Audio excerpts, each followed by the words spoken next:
Good evening, friends. In class 11th account, we have finished the last chapter, depreciation. सारे हमने concepts depreciation के पढ़ लिए और अब उस पे प्रैक्टिकल क्वेश्चन लगाना आपकी बारी है. प्रैक्टिकल क्वेश्चन लगा के जल्दी से जल्दी मुझे सेंड करिए. आप सभी लोग जो जिस क्वेश्चन में प्रॉब्लम आ रही है उस क्वेश्चन को भेजिए. मैं उसको बता दूंगा, आपको हेल्प कर दूंगा कैसे इस क्वेश्चन को लगाएंगे. ठीक है. अदरवाइज आप एग्जाम्पल का हेल्प ले सकते हैं. सारे कॉन्सेप्ट्स को देख सकते हैं. अपने नोट्स बना लीजिए और उसको मुझे सेंड करिए. आज हम एक नया चैप्टर स्टार्ट करने जा रहे हैं जिसका नाम है क्या? BRS.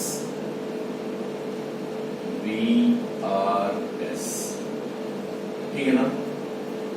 आप लोग ये सोचेंगे कि सर आज ये कौन सा नया चैप्टर पढ़ाने जा रहे हैं.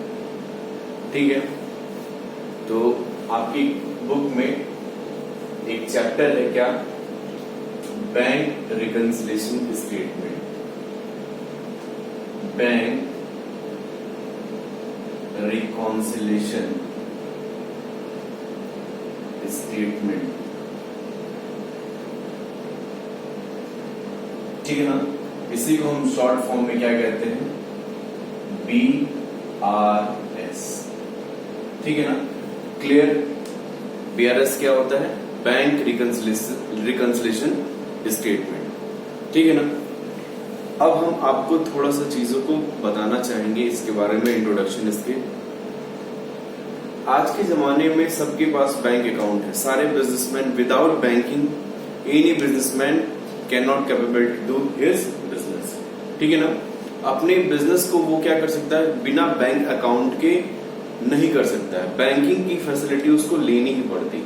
नॉर्मली करेंट अकाउंट होता है बिजनेसमैन के लिए और सारे बिजनेसमैन लगभग करेंट अकाउंट या सेविंग अकाउंट्स रखे रहते हैं. ठीक है ना. तो कभी कभी क्या होता है कि जो बैंक का पासबुक होता है, बैंकिंग पासबुक, और जो हमारे पास कैश बुक होता है, कैश बुक का बैंक कॉलम, उसमें कभी कभी क्या होते हैं? डिफरेंसेस आ जाते हैं. क्या होते हैं? कभी कभी डिफरेंसेस आ जाते हैं. किसमें? बैंक पासबुक और cash book, bank column of cash book. उसमें क्या होता है? डिफरेंसेस आ जाते हैं. तो इन डिफरेंसेस को शॉर्ट आउट करने के लिए, मिटअप करने के लिए वी प्रिपेयर अ स्टेटमेंट. इन डिफरेंसेस को क्या करने? खत्म करने के लिए, शॉर्ट आउट करने के लिए हम एक स्टेटमेंट बनाते हैं जिसको हम क्या कहते हैं? बैंक रिकंसिलिएशन स्टेटमेंट और BRS. आपको एक कॉमन साधारण शब्दों में इसका मतलब मीनिंग क्या है वो आपको समझ में आ गया. क्या? जैसे मान लीजिए ये मिस्टर मोहन, ठीक है ना. ये बैंक है.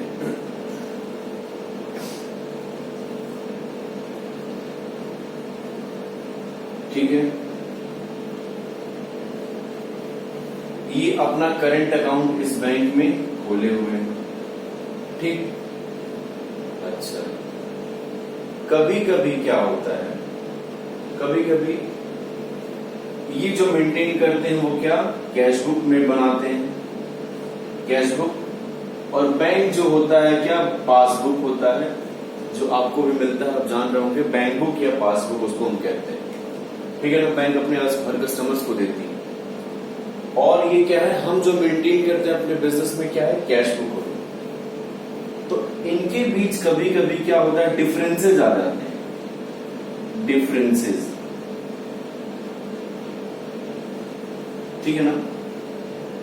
डिफरेंसेस, इन्हीं डिफरेंसेस को शॉर्ट आउट करने के लिए for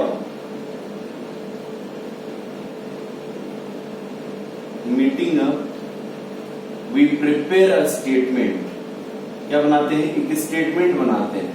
we prepare a statement जिसको हम क्या कहते हैं? BRS कहते हैं. ठीक है ना. तो इसको डिफाइन कैसे करेंगे हम?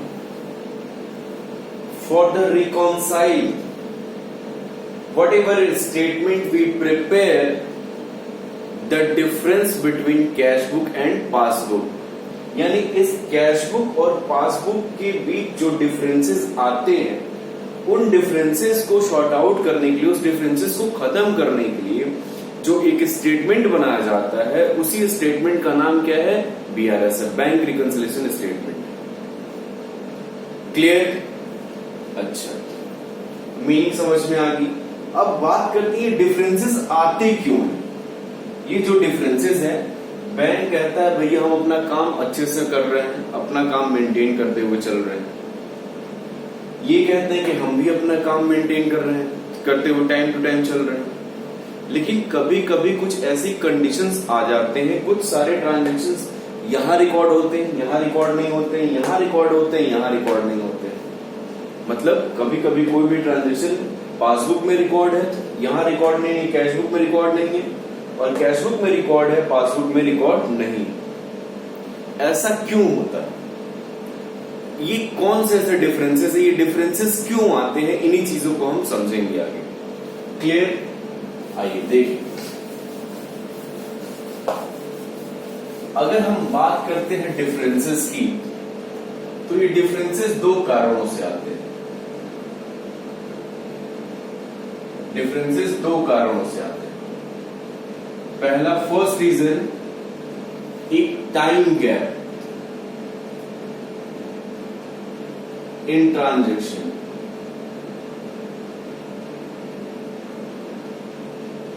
और दूसरा होता है क्या? Error committed by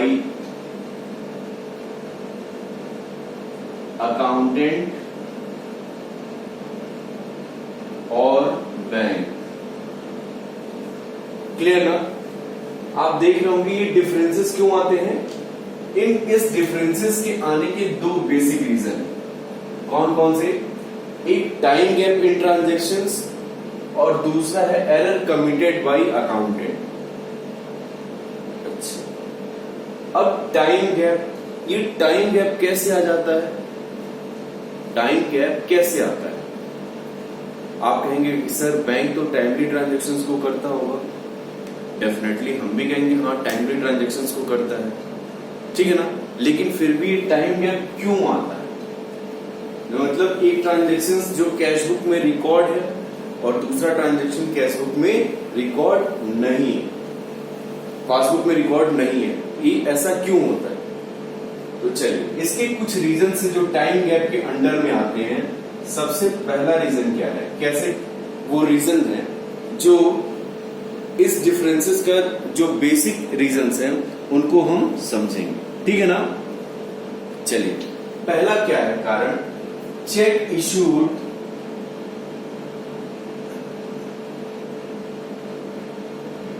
but not presented for payment in the bank, but not presented for payment in the bank।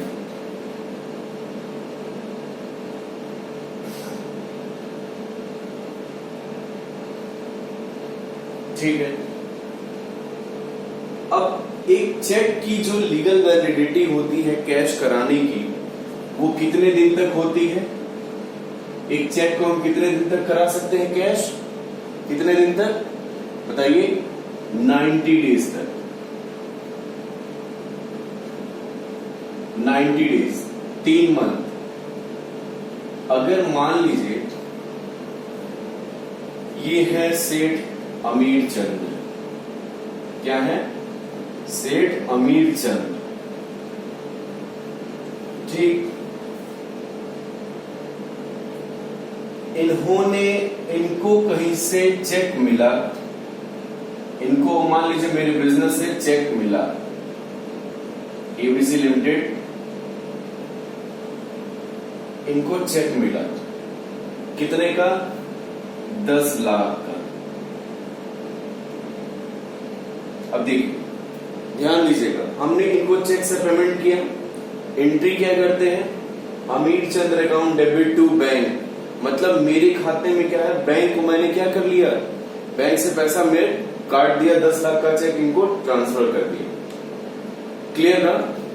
लेकिन सेठ अमीर चंद्र और ज्यादा अमीर बनने के लिए उस चेक को अपने तकिए के नीचे 90 दिनों तक रखते हैं। कितने दिनों तक? 90 डेज, 89 डेज तक रखते हैं, और 90 दिन में जाते हैं उसको कैश कराने। मतलब जो ये सेठ अमीर चंद्र है वो क्या है, वो उस चेक को अपने तकिए के नीचे, ताकि अच्छे अच्छे सपने आएंगे उनको, मतलब अच्छा चेक रखेंगे तो ज्यादा से ज्यादा वो और अमीर बनने के लिए वो और ज्यादा क्या है, उनको अच्छे अच्छे पैसे की अच्छे अच्छे चेक मिले, इसलिए वो इस चेक को क्या करते हैं 89 डेज तक रोक के रखे रहते हैं, और 90 दिन में वो जाते हैं बैंक से कैश कराने। ठीक है ना, होता है अक्सर लोग चेक को संभाल के रखते हैं अगर उनको पैसे की जरूरत नहीं होती है, मीन्स जैसे पैसे की जरूरत होती है, या फिर एक तरीके से वो पैसे को मतलब डिले करना चाहते हैं और उस तरीके से, तो वो क्या करते हैं, इस चेक को तुरंत भी कैश करा सकते हैं। हमने दिया, वो चाहे तो तुरंत अपने डिपॉजिट अकाउंट में कर लेंगे, लेकिन अगर वो नहीं करेंगे तो वो चेक 89 डेज तक डिले रहेगा। तो हम जब अपना अकाउंट चेक करेंगे, कैशबुक चेक करेंगे, तो इस कैशबुक से हम तो 10 लाख रुपए घटा लिए होंगे, 10 लाख हमने घटाया, लेकिन मेरे पासबुक से ये पैसा कटा नहीं, ये मेरे पासबुक से ये पैसा कटा नहीं, तो यहां तो 10 लाख माइनस दिखाएगा, लेकिन यहां 10 लाख क्या होगा, प्लस दिखाएगा। आई बात समझ में?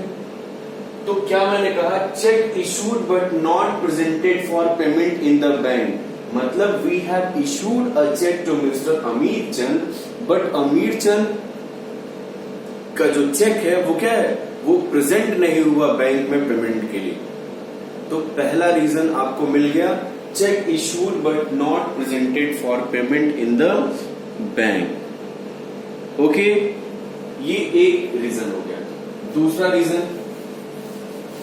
बहुत सारे रीजंस आपके बुक में दिए हुए हैं, मैं कुछ इंपॉर्टेंट रीजंस आपको बताना चाहूंगा। Cheque paid into bank for collection but not collected.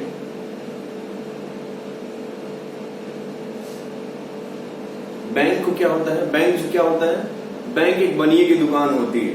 क्या होती है, बैंक एक बनिए की दुकान होती है, जान लीजिए। सुबह शटर ओपन करते हैं और दिन भर देखते रहते हैं कहां से पैसा आएगा, कहां से कैसे आना है, मतलब वो हर काम बिजनेसमैन के लिए, अगर आप पैसा दोगे तो आपके लिए सारा काम वो करते हैं, ठीक है ना, एक बिजनेसमैन के लिए।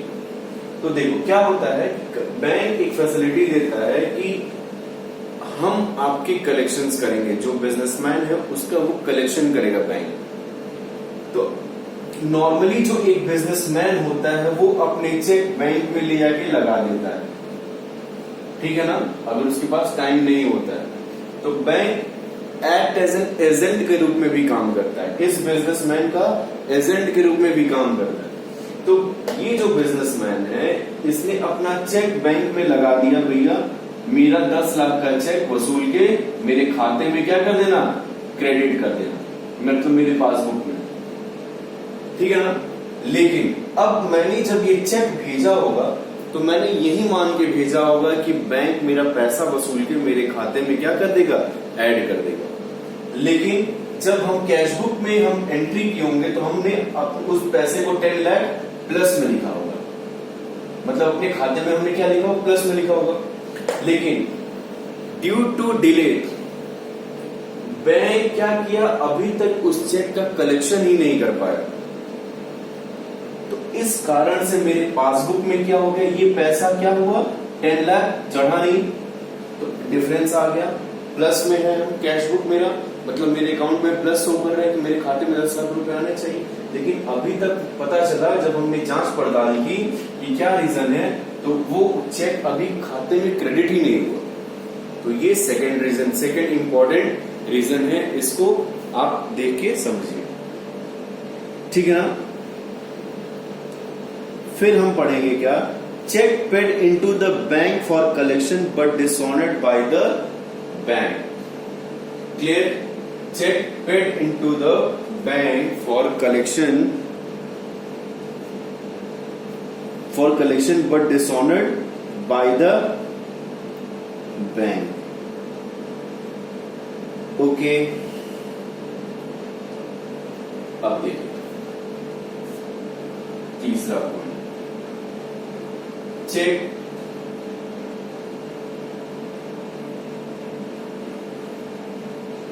deposited by the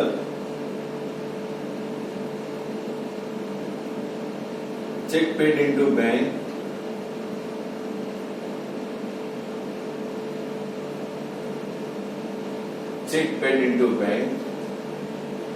for of collection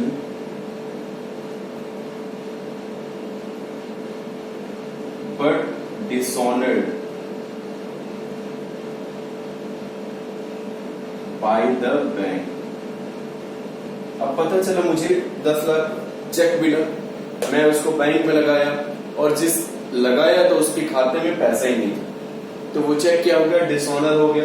तो ये भी एक रीजन है, क्या हुआ कि मेरे पैसे मुझे नहीं मिले, कैश बुक में मैं प्लस कर लिया होगा, लेकिन यहाँ पे मेरे खाते में वो पैसे क्या हुआ, प्लस ही नहीं हो पाए, वो चेक क्या हो गया, बैंक ने डिसऑनर कर दिया।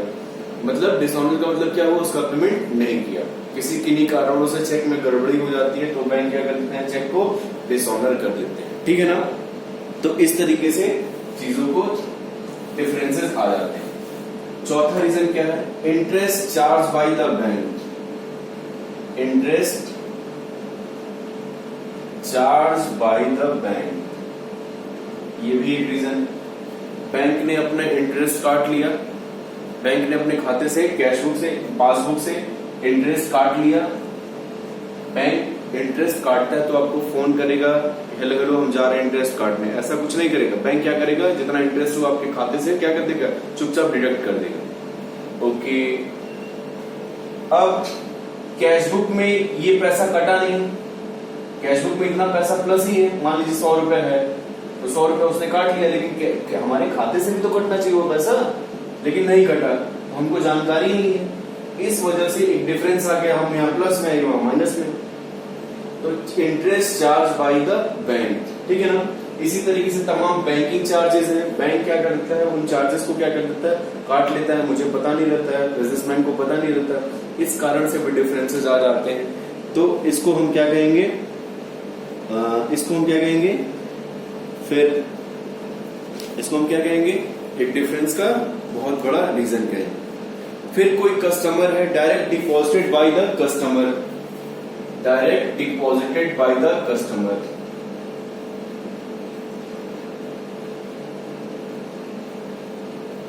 Direct deposited by the customer, ठीक है ना।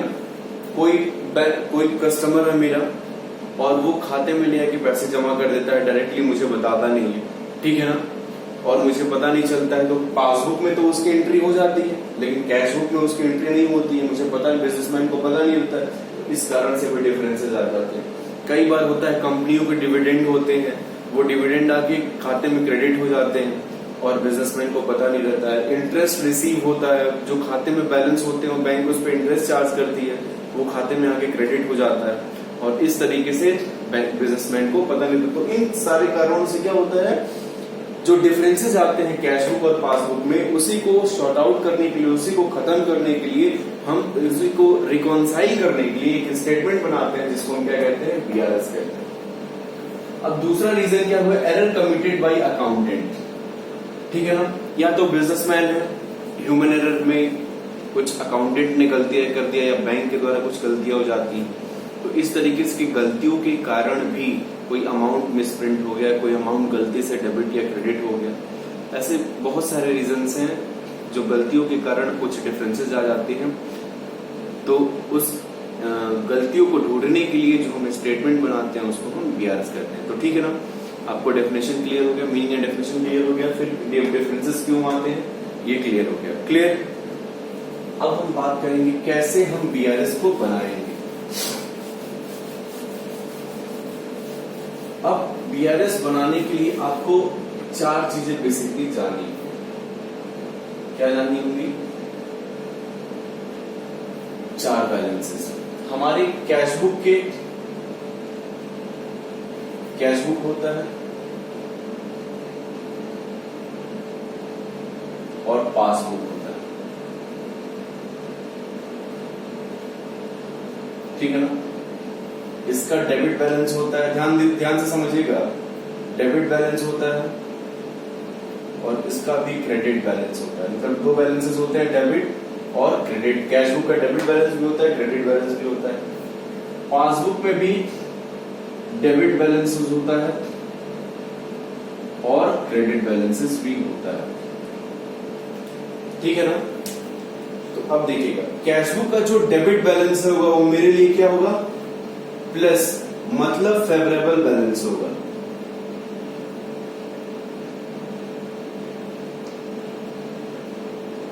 फेवरेबल बैलेंस का मतलब हम प्लस में, मेरा पैसा बैंक में जमा है। Debit balance of cash book मतलब फेवरेबल बैलेंस। ये क्रेडिट बैलेंस क्या होगा, माइनस बैलेंस होगा, अनफेवरेबल बैलेंस होगा। मतलब हम लोन में हैं, अनफेवरेबल बैलेंस मतलब हम क्या है, लोन में, मेरा बैंक का पैसा मेरे पास जमा है। Credit balance of cash book, debit balance, credit balance. Passbook का क्या हुआ, पासबुक का डेबिट बैलेंस क्या हुआ, पासबुक का डेबिट मतलब माइनस, अनफेवरेबल। ओके। पासबुक का क्रेडिट बैलेंस क्या हुआ, प्लस बैलेंस मतलब फेवरेबल।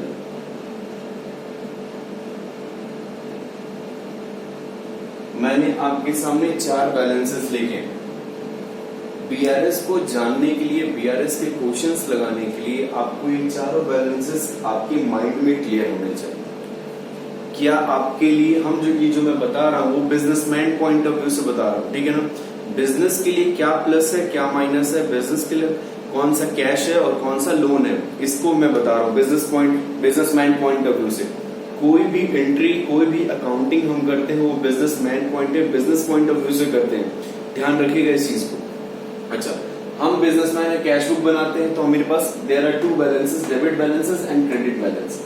डेबिट बैलेंसेस को हम क्या कहते हैं, प्लस बैलेंस कहते हैं। मतलब मेरा पैसा बैंक के पास जमा है। ठीक है ना। इसको हम क्या कहेंगे, फेवरेबल बैलेंस कहेंगे, as it is. Credit balance क्या होगा, क्रेडिट बैलेंस मतलब वी आर इन लोन, मतलब बैंक का पैसा मेरे ऊपर। क्लियर ना।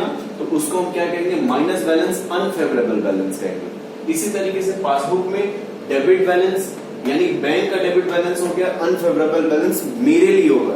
बैंक के लिए प्लस होगा, बैंक के लिए प्लस होगा, लेकिन मेरे लिए, मुझे अपने पॉइंट ऑफ व्यू से अकाउंटिंग करनी है तो ये क्या होगा, मेरे लिए ये अनफेवरेबल बैलेंस होगा। लेकिन पासबुक का क्रेडिट बैलेंस यानी मेरा पैसा बैंक में जमा है, मैं प्लस में होगा और फेवरेबल बैलेंस में। तो हम जब इसको इक्वल करते हैं तो देखिए, debit balance of CB is equals to credit balance as per PB passbook. फिर डेबिट बैलेंस